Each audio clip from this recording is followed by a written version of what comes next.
খোকার বুদ্ধি। খোকার বুদ্ধি ভবানী বসে মদন দারুণ লেগে বললে, দাদা কোনদিন তুই কি খোকা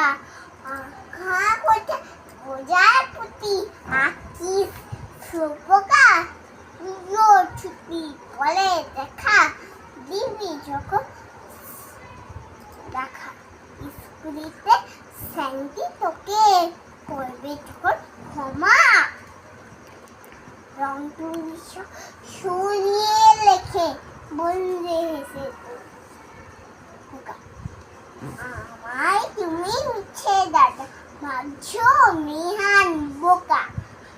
লেখা পড়া কাজে আমি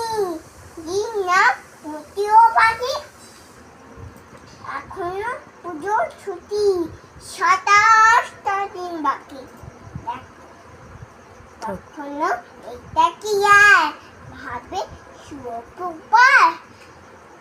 প্রজাপতি হবেই আমি বোকা নমস্কার।